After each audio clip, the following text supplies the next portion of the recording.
runs into the end zone, standing up, giving him 100 yards and giving the Bearcats a 16-7 lead. Newman has the ball, takes a pass toward the corner, does it again, passes to Bandego. Aziz outside the arc. Now Lukosius curls off a screen, shoots a three, makes it. He made it. 3 seconds to go. The Bearcats up by 1. San Francisco launches from center court. No good. Simas Lukosius. His 5th plate appearance tonight. He swings and hits it high and deep to left field. Goodbye, home run. Carrington Cross. A 3-run shot. And it's now 7-3 Cincinnati.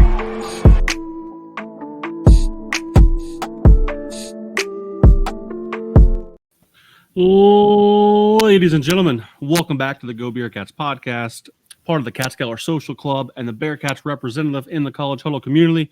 I am Brandon. He's Darin. And we got some things to talk about here today, Darin. We got some alumni basketball things to talk about. I'm very eager to hear your thoughts on College Football 25. Welcome in. How's it going today? It's going all right. You know, the world is interesting today, they'll say, at least. It's been an interesting consecutive weekends, really. So, yeah. Whatever could you be talking about? Yeah. Who knows? Definitely. This is a sports show. True. You know, for ourselves here, we had TBT. We got to talk about. I was so moved that I even blogged about it. And yeah, so we'll get into that. I'll maybe talk a little bit about the behind the scenes of actually having a media pass and like getting into the underbelly of Fifth Third Arena. First time I really got to experience that. That was pretty interesting. And of course, we're going to talk college football, the game. Yeah, buddy. Yeah. Tell me about what you're drinking. This is the Beercats podcast. I know you have to have a couple of those left. This is my second to last left. Okay.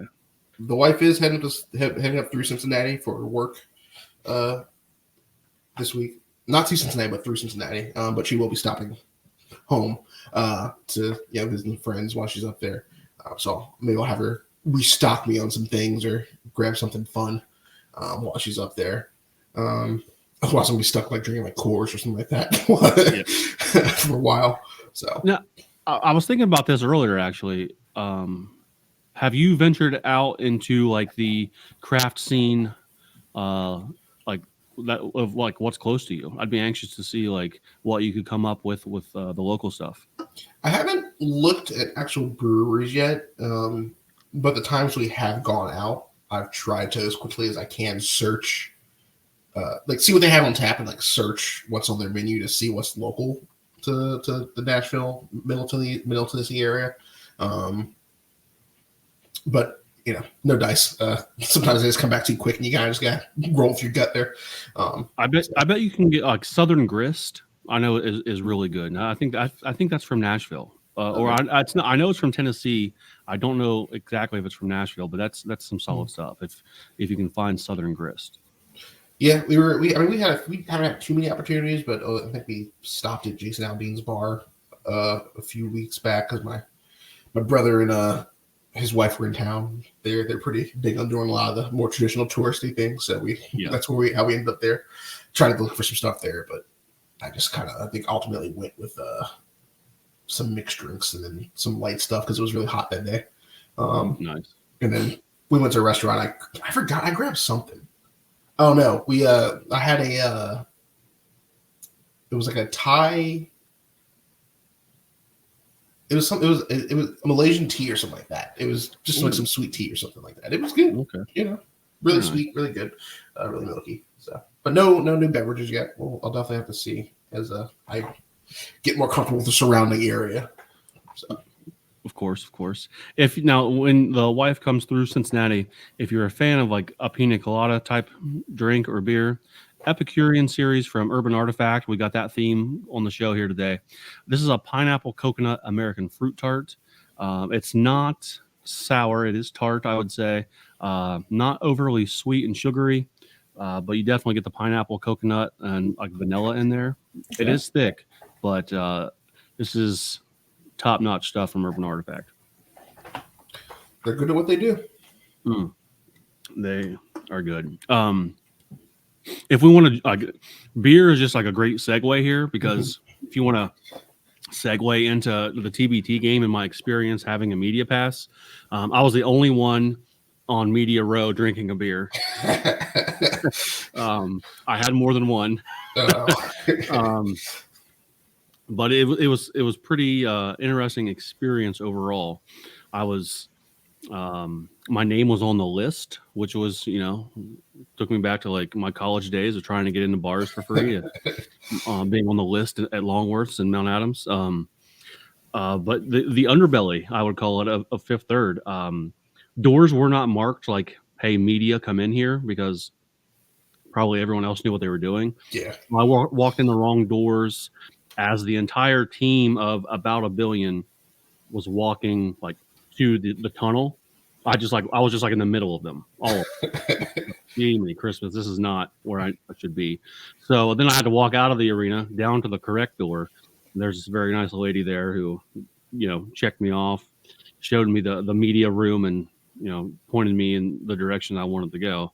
And then from there, I saw Scott Springer, Neil Meyer, a couple guys that, I could be like, hey, don't let me do something stupid here. Like, where are we supposed to sit? Like, there wasn't like reserved seating or anything. It was just like up the stands right there.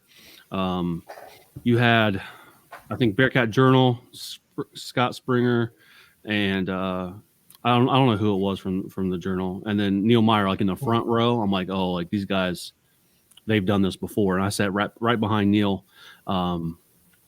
Went to the concession stand and got two Cincy lights, came back, and about that time it was time for tip off. So after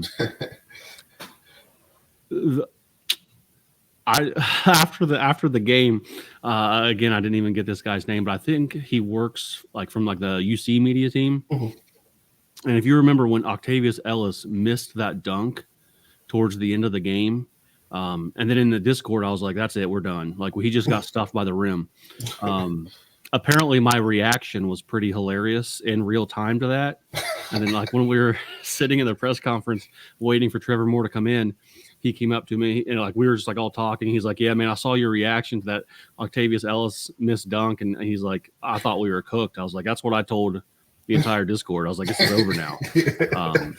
Yeah, it's like I was telling my wife this. I don't think there's any way that I could set in media, like the media row or like the little like hub that they have in a real UC game. No. Like an actual Bearcats college game. Yeah. I'm way too animated and like taking off my hat and like clapping and like, let's fucking go. Like, I once I noticed like no one else was, just pumping into and it. stuff. Like, yeah, I was like, but still, even then, like it was just some of the reactions, like him missing the dunk or back-to-back turnovers or whatever down the stretch. Like it was hard to fight those urges to jump in and scream and yell or cheer or whatever. Overall, good experience though. You gotta think some of these guys are fans of the teams, but may not necessarily be their original teams. They might have their other schools they went to media school for, journalism, or true. They become fans of the team by proxy, but maybe it's not always the same for you. You just gotta do a little bit of media training, dial it back a little bit, just maybe a little, here and there. Yeah, that's what I got it down to. But I was way more. I was like way more off the jump. Like, now, when you walk past by about 1 billion, was there a reminder how they got to that level? What were you?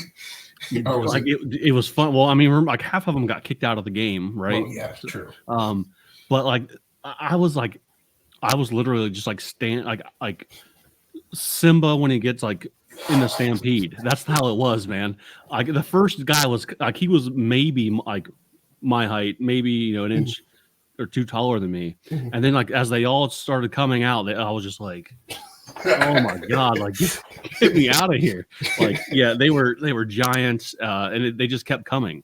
Like, I don't know how many dudes they had on their team, but like 12, 13 of them, and all of them were giant. So, yeah, they look way bigger up close in person than they probably do on TV or from the nosebleeds where I normally sit. Yeah, basketball is one of those weird sports where you know everyone's inherently tall. Yeah. But because they're all being compared to each other, they just kind of look normal-ish. And then when you get up on them, you're like, oh, wow. Also, like nothing like walking up to a guy who just, physically just reminds you where you stopped developing in your sport. Like, where you're like, okay, yeah, this makes sense. Like, I remember back in high school, we, Purcell used to use St. X's field around our senior year and stuff. So when, we as Walnut went to go play them at St. X, one year, St. X was leaving, and Walnut Hills at that point was D2. Our football program was not very good, and still really isn't. It was just like night and day. We're like, dang. I remember going home. I was like, yeah, probably not going to make it to the league or make it to college to play ball. The difference just physically was, just astounding. That guy's 6'7", 380 or whatever. Yeah. Like, it's like, oh yeah, that's like their offensive lineman. Our guys are all like registering 6 foot, barely 200. Like so. But yeah. Now, how does the media experience compare to? You said you had gone 2 years ago to TBT. How does that compare? So like this. So at Cintas, it was. The underbelly of Cintas Center was like a little bit more of a maze. I remember, like you checked in there, they gave you a nice little sheet of like the Xavier Press Wi-Fi. Like I just connected to UC Guest when I was at Fifth Third this weekend, and like they escorted you and it was like here basically like here's the floor. If you want to take pictures or whatever, like there's the sideline. If not, like halfway up the lower bowl is like where the like media row is. So you were like free to go from sideline, baseline up to the seats. I might have been able to do that at Fifth Third. I don't have I just use my iPhone for recording things. So it's not like I have like a high speed camera lens or something to like take really good pictures. So I might have been able to do that, but I don't know. It's overall it's pretty comparable. It was just like a couple things. It was a little easier at Cintas. Just like you can go here. Here's the passwords. Here's like where the press conference will take place and whatever. But I don't like Cintas's floor. I would guess that you can you have to step up on it, like from the floor, and like playing on that, I would be afraid to break my ankle. But yeah, I went to that's the only 2 times I've had like press passes for anything.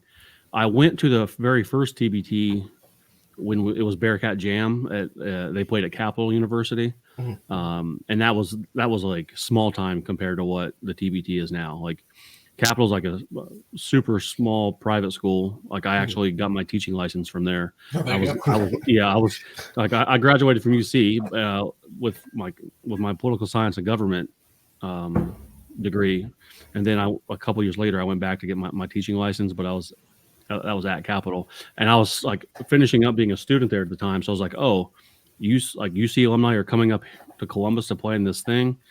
Like I'll definitely go to that. But it's like a high school gym. It was nothing compared to like what TBT has become here. Like an old AAU game, basically. From back in the day. like a pickup game at a small college for sure. But that I do. So Jimmer Fredette played in that first one, and I remember watching him pull up like 2 feet inside the half court line and just draining threes. Yeah, and then the Ohio State alumni team played after Bearcat Jam that year, and there were way too many people trying to get packed into that gym to watch that game. I remember too, but definitely the TBT has definitely grown since then for sure. Yeah, I mean that whole company is really, thrown money at the the concept. Because I mean, like I said, they started they do the soccer tournament now. That was 2 years ago. I mean, TBT's been going on for how many years now? At least is it 10 at least. It was a decade, right? Yeah. I mean, so they've started venturing in other sports. Like I wonder if they'd get into like a women's TBT, with the popularity that's getting there. Yeah. I don't know. I mean, because they just split off after the soccer tournament's first year, where they had like just kind of it didn't really matter. So like even there was like a women's team, there was a few women's teams, but when like the U.S. women's alumni team got kind of smashed by some of the older men's like alumni teams, they I think they kind of made a decision to split those into 2 tournaments, and they started a women's tournament this year on that side. So I mean, with the growth of women's sports in general, I mean, you might see that be their next thing they throw in there. Where it differs is like for the soccer tournament, they have it all in one location. It's sort of like more like a nice little Woodstock kind of thing. I think the basketball did that for COVID, like that. Or at least they tried. I don't even remember if it happened that year, but they were trying to do like a bubble like the NBA did. Yeah. But I mean, that's kind of where it differs, because they treat it a little bit more like a, the NCAA tournament, even though like really the furthest west they go, at least this year was Wichita, so they have no West Coast presence as far as actual representation goes. I mean, it's going to be in Philly, which makes sense. I'd have to imagine, based on where they've had the finals for both of their sports, they're operating somewhere on the coast here, on the side of the country. So who's to say? Not without looking it up, at least.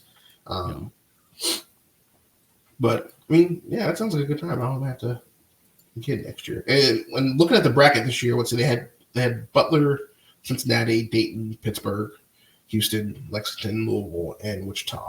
You remove Wichita and Houston from that, and you're really kind of like condensed on the Eastern time zone, at least.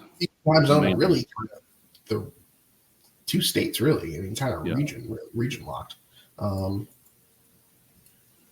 Because Butler's in where's Butler at? Indiana. So I mean, you're you're like really literally hitting the tri-state for your locale. So I mean, I guess let's get into the night, shall we? First of all, to start off with a Xavier loss. They did not do well. Zip them up, lost 91-75. We're all kind of like laughing at that to start out.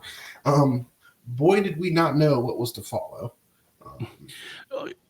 Wait, like last thing on the media front here, like I'm like standing, like where like the whoever wins, they get their name on the plaque, and they rush over to the like they have a giant like bracket, and they slam their name in the advanced category. So I wasn't paying attention, so I don't know who beat Zip 'em Up, but they came over. They were super fired up, obviously for winning, and they slapped that thing on the thing so hard that it fell over, and I actually had to catch it. Like me and one of their players caught it from being knocked over. That was like being baptized into the press corps there. Like, hey, you might have to watch, make sure the whole structure doesn't fall over as you're standing there. And that was pretty epic as well. But yeah, they were super excited. Obviously, they just beat Zip 'em Up, and it wasn't even really close. I didn't take a look at the roster or anything. Watching them walk off, I didn't recognize any of the players that they had on their team. Yeah, I mean, because they had, what was it, Blewett last year? Maybe. I mean, last year, I mean, I forgot who it was, but they look like a shell of their former, because those guys used to be dangerous. Some of the dudes they had, we had many nightmares of them wrecking a good time. And so, I mean, they really didn't show up.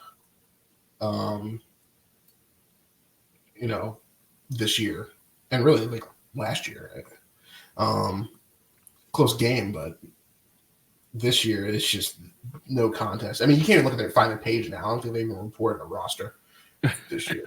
So who knows? I mean, yeah. I had a press paper for their final box score, but I think I left that in my car. Maybe I don't know where it is. They handed it to me though. Yeah, I mean that's kind of cool. You get a little printed out box Feel sheet. official. Yeah. I kept that. It tells me that we had it's like throwing out the stats, just like some of these like really important categories, like when you're talking about points in the paint, we doubled them up 36-18 thanks to Nasir Brooks and Corey DeBerry. They were tough to handle in the paint. Fast break points, Nasty Nati beat them 12-4, and then points off turnovers 19-6. Like all those categories, like if you're looking at a game, like you want to like look at kind of look at the tail of the tape here, and they won all three of those categories and then still lost the game, mainly due to horrific shooting all night long. Yeah. I mean, it was at one point I was like, this is just some sad basketball. Is the best way I described it. Because it's, I mean, part of that I think is due to just the stamina and the roster size of who we had available. I mean, that's bound to take a toll. And then obviously you're not playing a disciplined style of basketball necessarily either. I mean, there is some organization, there's some planning, but you're not playing this is purely Cincinnati, basketball. This is how we're going to get someone into the flow game. This is how someone random is going to be the hero of the night for any of these teams, and it's more about who can get hot, go on a run. I've noticed over the past few years of watching players games, who can get hot, go on a run, and then elevate the team off of it. Yeah. No one for Nasty Nati could get hot. I mean, I thought the reffing was bad pretty much all night long until about like 5 minutes, maybe about 5 minutes left in the fourth, and then before it tripped into the Elam ending time. I mean, Darin, he barely got the ball over the rim like in the second half every time he shot, but every time he went to the lane, he was literally just beat. Like I don't know if I said it in the Discord or what, but it was like he was like about a billions. They're like that's Darin and Brandon's team, the boxer, and it was like he was fighting him every time he went to the lane. Like he was just taking punches from him as he drove into the paint. Just shots. Like it was brutal to watch, and in the first half he couldn't believe it. Like he's visibly frustrated, definitely like looking at the ref like. What is happening? Like, this is what we're doing today. This is how it's going to be. So, but the second half, like he was still trying to get to the rim, and it would still get beat. And then, of course, that's going to take a toll on you. Stamina for everyone's probably not at the peak of what it once was. So he could barely get the ball off the rim. He shot terrible. Yeah. Where is his numbers? 4 for 21. Yeah. And 0 for 9 from 3. Which holy hell, that's bad. Tough night. One thing, Darin, I thought was funny is I wouldn't say that in the last 25 years, Cincinnati would be a strong free throw shooting team. Like we've just not been. It might go further than that, but at least since Cronin era and up until this year, I would even argue like you'll see like a 65% free throw shooting night. Nasty Nati made their first 13 free throws. Yeah, they were, and then they were 13 for 14 at one point. I think they ended up 20 for 25. Yeah. That's pretty damn good. I'll take that almost any time. So that was another thing that was impressive that we still managed to not get over the hump. Yeah. What watching from TV? Tell me like your point of view of the Mamadou I don't know. Was it a scrum? Was it a Donnybrook? Was it a scuffle? I don't know what you want to call it. I think Mamadou tried to drop the people's elbow on him, and that's why he got kicked out. But what did that look like from TV and on the replay? Yeah, so I mean, they got obviously they were playing really physical. I missed who he got tangled up with.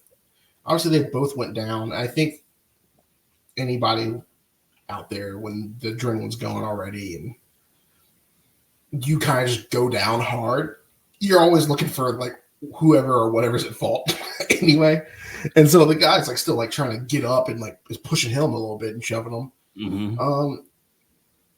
And it looked like straight up he just turned around, came down, and like punched him like on the ground.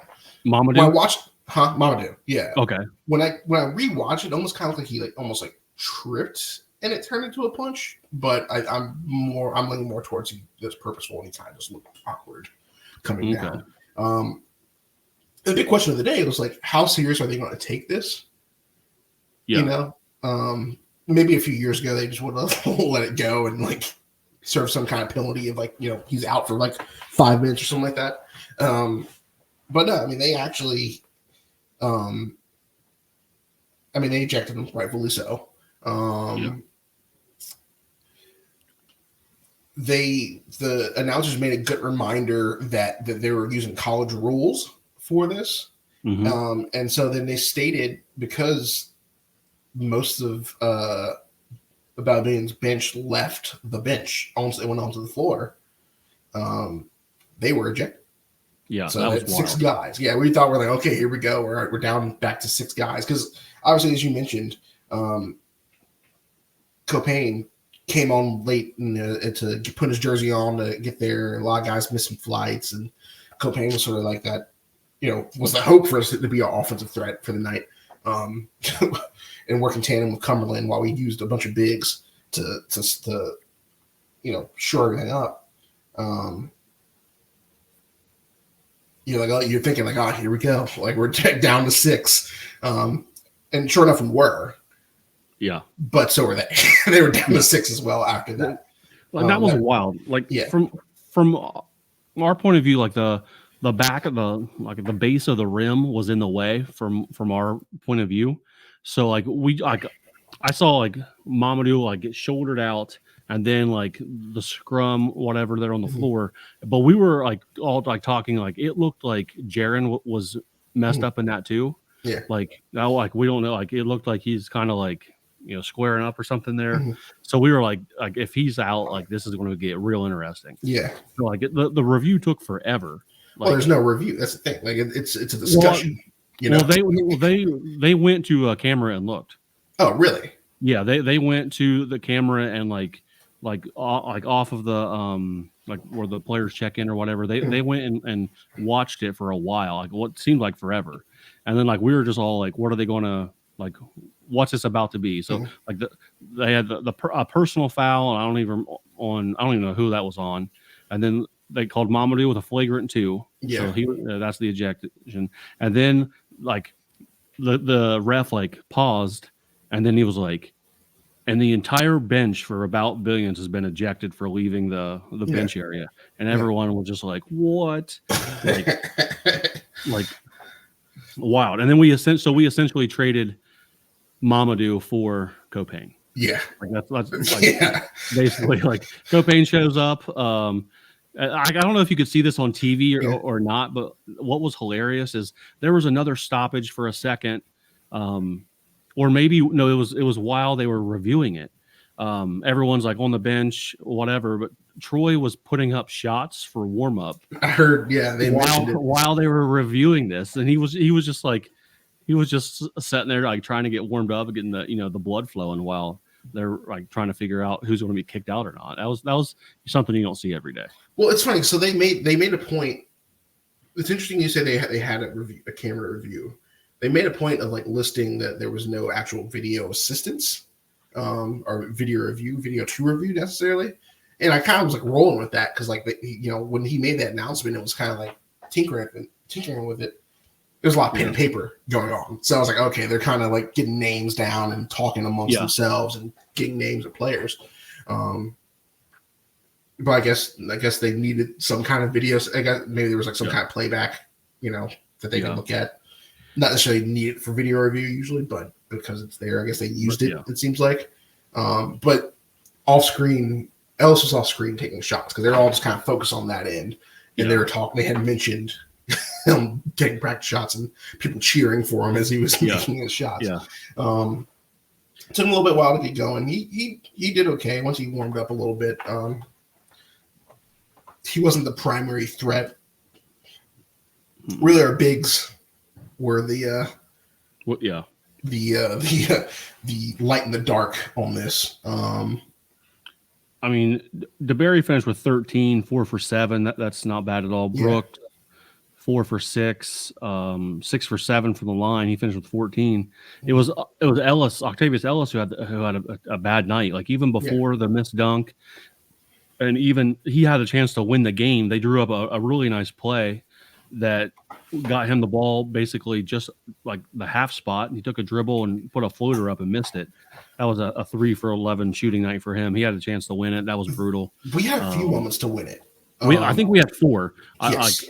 And I think 3 of them were. I think 2 of them were turnovers, and 2 of them were missed shots. Well, because the one that gets me is when they turned it over, and we missed the dunk. Yeah. And like it just plinked off the. I was like, oh no. Yeah, that was brutal, man. It's like, if I'm remembering that correctly, because like there's like 2 dunks that we missed off turnovers, and then the so like the other thing that I don't know if it would have showed up on television like it did in person, that Trevor Moore, who was on About a Billions, right, the former Bearcat, was here with like Keith Williams, I think Jaron, like the 2016, 17, 18, or probably around there. He came off the bench. He was when the fight happened, he was trying to check in. Like, so he was like down on one knee in front of the like scorer's table. So he was the only person not ejected off the bench because like he was just out of position to be kicked out because he was trying to check in. But he put up 23 points. Yep. I mean, 8 for 13 and 5 for 10 from 3. The former Bearcat definitely feeling it on the floor. But I don't know if there was like, like old teammates, maybe there was some like shit talking behind the scenes before the game or something. But he came out with an axe to grind and talking shit to the crowd, shushing them, waving. Took a bow at one point after he hit his last 3. Really just didn't act like you would think like a former player would react to the crowd. So like the only question I asked in the press conference after the game, which because like, well, one, the losing team doesn't have to do press, which I thought was weak. I thought that at least the coaches should be like required to come in and talk for every team, not just Nasty Nati, but that's a TBT thing. But Trevor Moore and the About Billions coach came in and talked. The only question I asked, I was like, is there some hostility that we didn't know about? You were out there acting like you had an axe to grind or something. He's like, no hostility. I was just feeling it. I'm like, all right, man. Because didn't seem like that, but whatever. It's hard. Yeah, it's hard to think about that way when you're losing. But it's a competitive sport. People. Yeah. Well, like if you're like trash talking Jaron or whoever else you've we're together with for 3 or 4 years, like that's one thing. Like I'll encourage that. But the shots at the fans and the stands, that's like to me that's something completely different. So I don't know what that was about. So. Who's to say really? You know. But I'll leave you with this. Do you remember what his last year was that he played for us? Was it the year that was it the Nevada loss that year? No, you're too far back. Too far back? His last season with the Bearcats was the 19 to 20 season, right when COVID started to kick off. He was here for Brandon. Yeah, so if you're looking for an axe to grind, I would have guessed that like either the 18 or the 19 year. Like I think they lost the year that they lost to Iowa in the tournament. I think it was Iowa. I would have guessed one of those 2 years would have been his last year. I mean, yeah, because obviously those 2 years before that, Cronin was here. So I mean, but yeah, if there is an axe to grind, if you're looking for one, that's probably your spot. Obviously, this is speculation, and we're just being goofy about it. But yeah, maybe if he's there is mad hostility, maybe he's mad that his stat sheet wasn't burned. If there's some hostility, it might be there. But again, you don't know people's hearts. Like you said, the kid just been feeling in the moment. So yeah, I mean, we had a few moments to win it. They did too, and at least he didn't take the winning shot. I don't think so. No, I think he took one and missed. No, he got fouled. Yeah. He got fouled and shot three. He could have sealed it if he made all three, and he missed the first. Yeah. But yeah, that was he definitely won it. I think he definitely was looking for that shot. But yeah, and but with the fact that we drew up a few plays, like their bigs just locked us down too. Like it was big for big, and they were stronger. The stamina. I mean, I think if you had to point to a moment, but maybe what was the decider on that? Because both teams ultimately were tired. I think they just had a little bit more to give. From earlier in the game when they still had a full bench and rotation versus us playing with 6 to 7 early on and staying with that pace. I mean, give it to them. Give it to us. We came back. We didn't necessarily, I don't think, deserve to win that. You obviously want to win that, but I mean, I think the largest deficit was 17. I think. Yeah. In the going into the fourth, it was. I mean, it was like what I thought was noticeable is they were down 17. They you could tell that they weren't trying to give up in front of the home fans or whatever. And then a notch of defense. Yep. That had they been able to play that the whole game with bodies, it wouldn't have been close. No. Because that's why the points off turnovers. They AB had 19 turnovers. Trevor Moore had 8 of them. He forgot how to dribble halfway through the fourth quarter, I think. But if you could have played that style of defense with that intensity, it'd have been a way different game. But you have 6 players, you can't do that. No. I would have loved to see this this team at full force, because on paper this is a hell of a roster that would have definitely made a run. Yep. But no Keith Williams, no Jacob Evans, Trey Scott, Isaiah Miller, who was Wes Miller's guy at where was he? UNCG. Mm-hmm. He was there, his main guy there.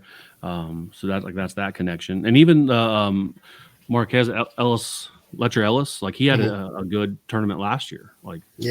Another big body. So that it would have been. It's just a what if. What if could they have made another run? Would have been nice to have them play again today, and try to both Cincinnati teams lost in the first round, and Nasty Nati on the first game in the first year that it was at Fifth Third. So just disappointing all around. Yeah, I mean, and to look around the region here, Balabillion lost today. Oh, the team that they were playing was pretty good. Red Rose Thunder. Yes, I thought it was a weird name, and I don't know why I could remember it. Now, I wanted to bring this up when we were talking about the fight.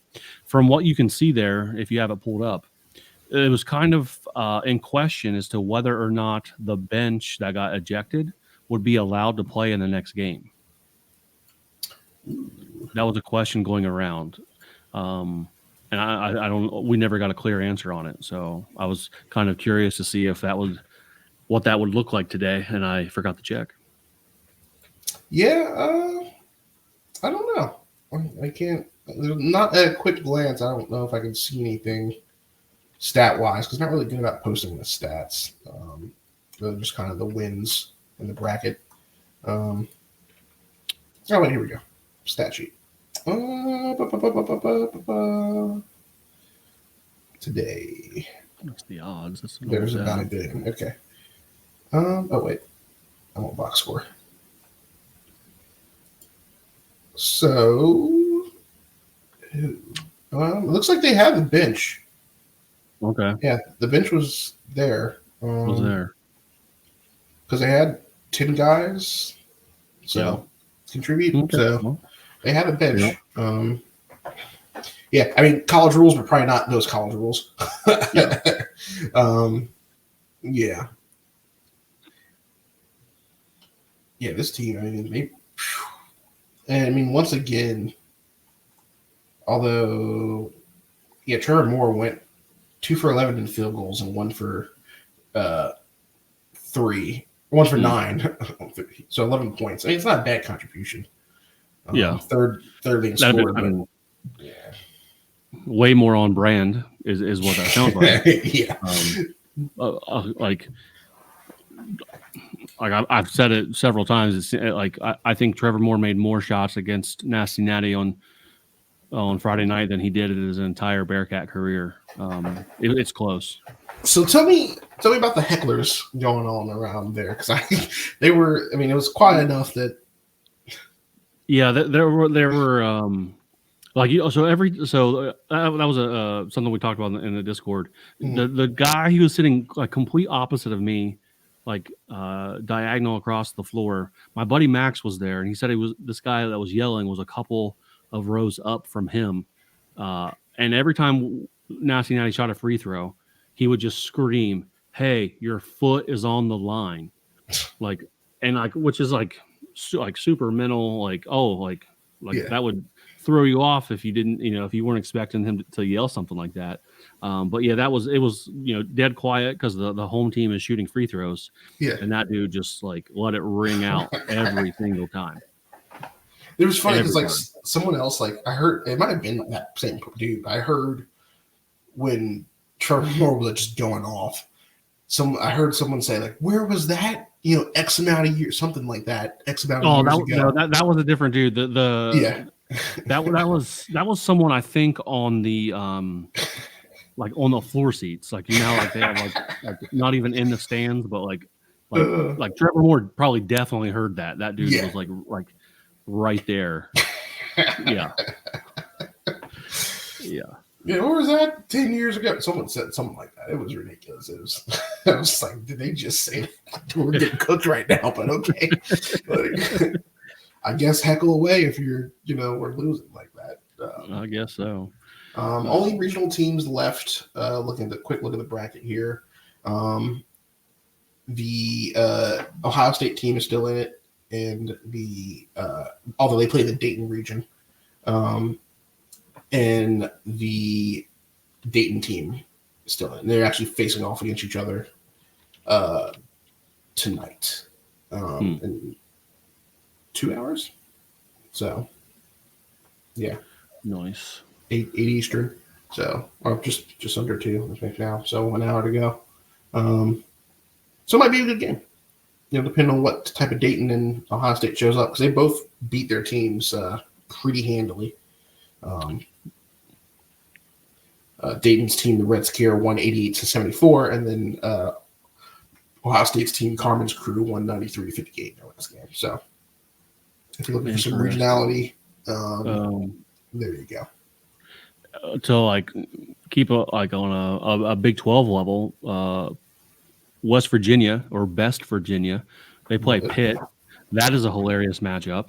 West Virginia versus Pitt, they absolutely hate each other. So, true, that should be good. That's going to be our equivalent of our game last year. Then, honestly, yeah. And then you have Indiana versus Purdue, the alumni teams. That's a pretty good one as well. This is rigged. This is all rigged.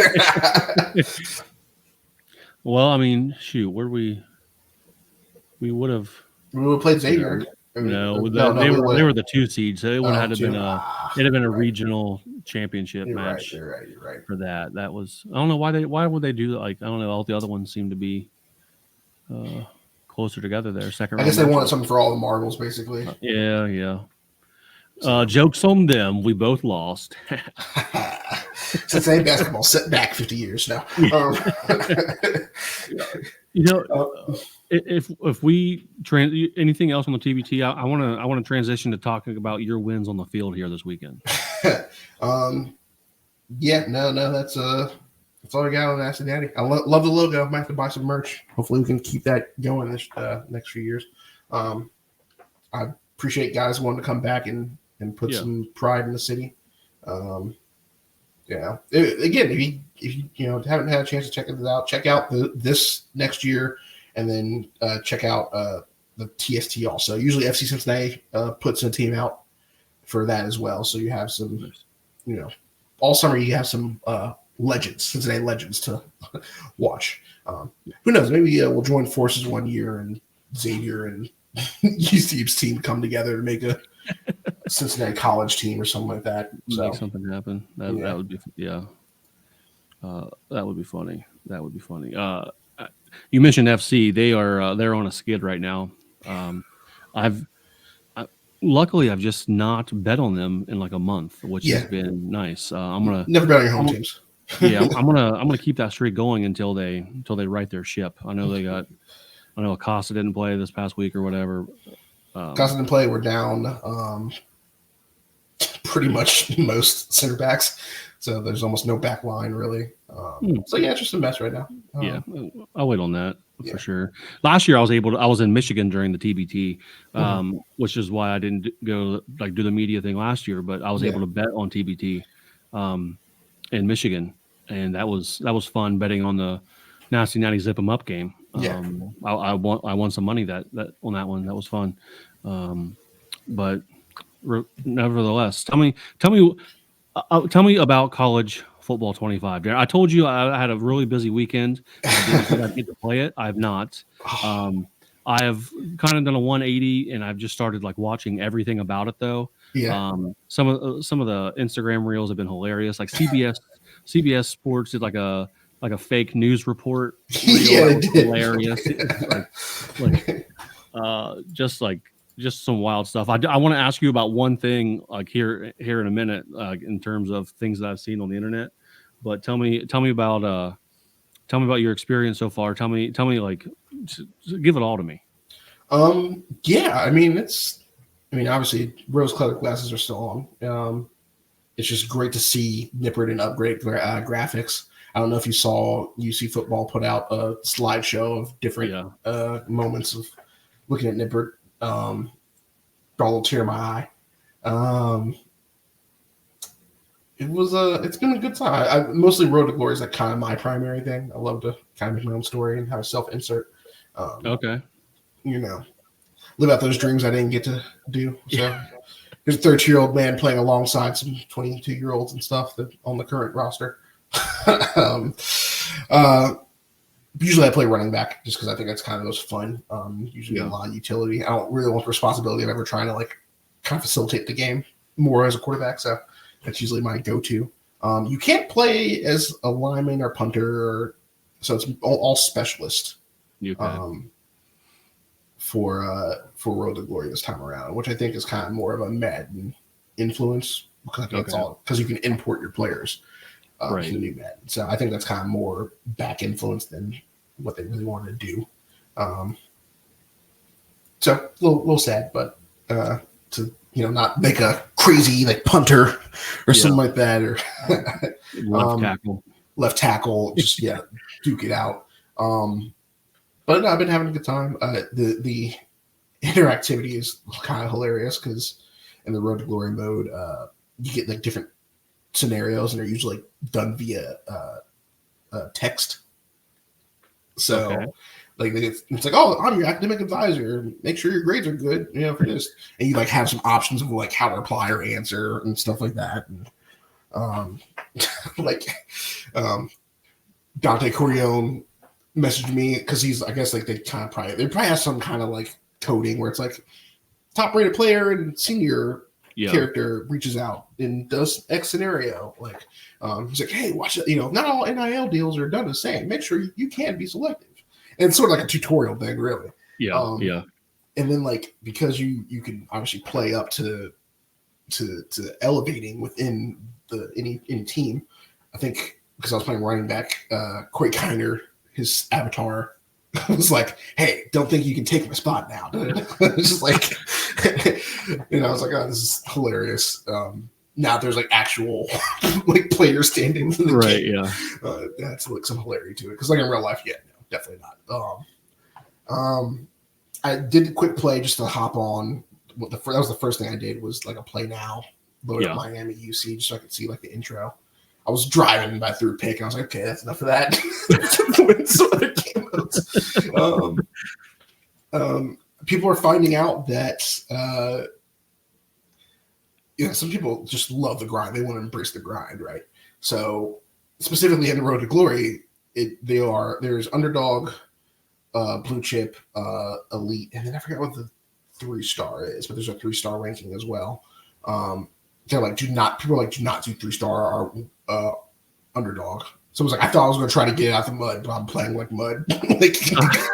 I saw that there was some guy talking about how he's like a 5th-year senior at Army, like 3rd-string quarterback or something, and he's trying to like transfer out or something. Like it was, like, do not pick this. Because like the only way to improve your character is by you spending like these skill points, but they're so hard to come by because to get them you need to either do well in practice or get in a game, and it's not going to put you in a game as a freshman. So unless you're like skilled enough to be a second string, depending on what you choose.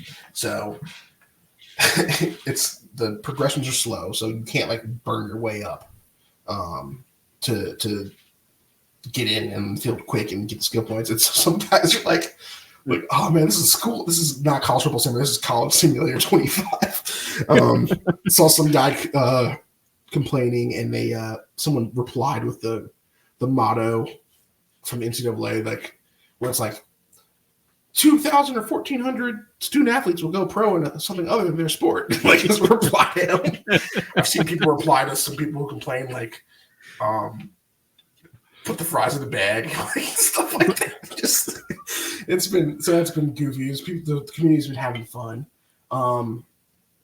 They based a lot of the FCS teams because that they'll have a generic FCS Northwest. Yeah, they based a lot of those teams off of a lot of the YouTubers teams that they made from over the years. So I think like Not the Expert, who's famous for like the UGF Pandas playthrough, they have that, and they have the Dingoes in there as well as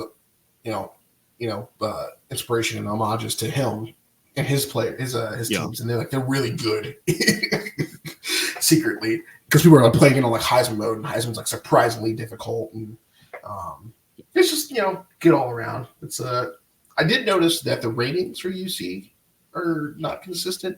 For like Road to Glory, UC was like 82 overall, which is what like a lot of us saw. Yeah, or 81 overall is what a lot of us saw. But then when you went to go play now, like we were like 79, and like Miami was 81, and like I was like, what is this? Like, damn.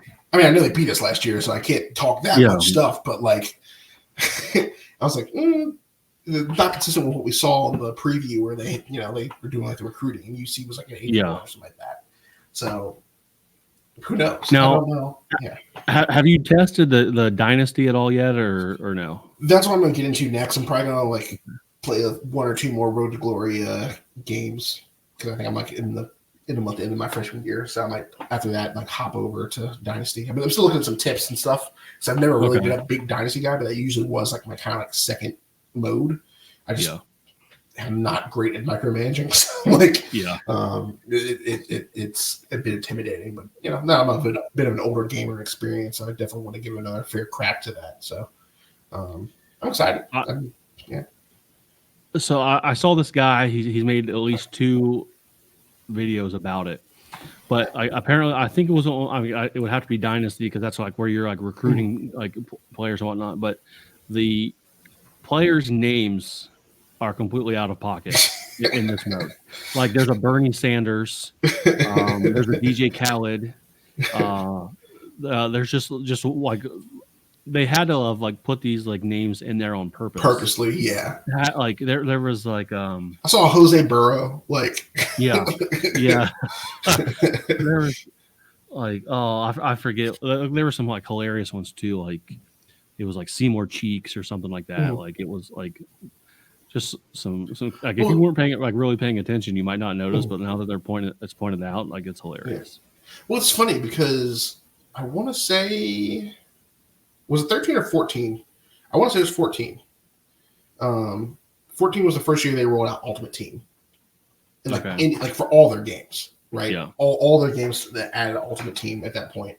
But I think college football was usually the first game that would come out for a year. And this is also at like the height of like lawsuits about like likeness and things like that.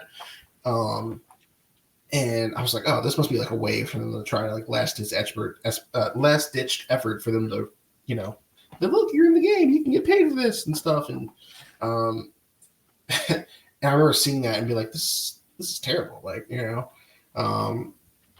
and little do we know that would become like the primary moneymaker for a lot of these sports games. Is that game went away, and now we return as a standard for EA Sports games, and sure enough, it's obviously in this game. They really were trying to push it a little bit, and when you go in there, I was like, oh man, out of principle, I'm kind of like, I don't think I want to touch this. Yeah, I would love to like get like a Travis Kelce card or something like that. Well, actually, I don't know if he would be in there. I know Marty Gilliard was in 14. Yeah, you could get his cards and stuff back in the day, because they would give you legends for your school automatically, but. Who knows? I mean, Sauce is probably going to get a card for sure. Yeah. So I'm sure as the weeks go on, we'll start to see some UC fans be like, oh, I pulled this card. And, you know, we'll see some guys make some careers out of this because pack openings are like all the rage for FIFA and stuff. Yeah. So we'll see. Yeah. Good times. I will get to the game and have time to play it. Hopefully this week. Yeah. I don't see anything. I knew this weekend was going to be tough, and like everyone at the TBT game, like everyone in the media pool was talking like, he's like, I got to get home and get back on. I got to get back on this Road to Glory, or I got to get back in this Dynasty. I'm like, yeah, I haven't played it yet, but yeah. My favorite joke out of today's news was, man, Joe Biden must have got addicted to the NCAA 25. I was like, well, maybe. That is good. So that's my favorite college football political joke of the day. So he was going to be an analyst at Alabama. Yeah. So yeah, that's funny. Yeah, that's good times. Yeah. Well, Darin, I don't know if we have anything else, man. We didn't have two TBT games. You've definitely got to get back on the Road to Glory there. I know I've reached out to the likes of Trame about coming on, talking about tailgating. Camp should be coming up here in the next week or so. So we'll see. I mean, it's got to be come up here a sec, because I mean, you're going to be back in for development days and prepping your classroom, right? In a week or two, right? Hopefully this baby comes sooner than later. Mm-hmm. So you might not see me on the show here technically for a little bit while we adjust to that lifestyle. But I do have to go in. Like I've already started like making my sub plans for the 2 weeks that I'll be out. Yeah. So I that's what I did a lot this week, planning out exactly what that's going to look like, and that's not even like 30% the way done. So good times here. Yeah, we'll get on it and see what we come up with next week. Yeah, hug your teachers. Bring them Apple, America. They're the backbone of the future. So support your teachers. Appreciate that for sure. All right, good sir. I'll leave you like we always leave you. Cheers and go Bearcats. Cheers. Go Bearcats.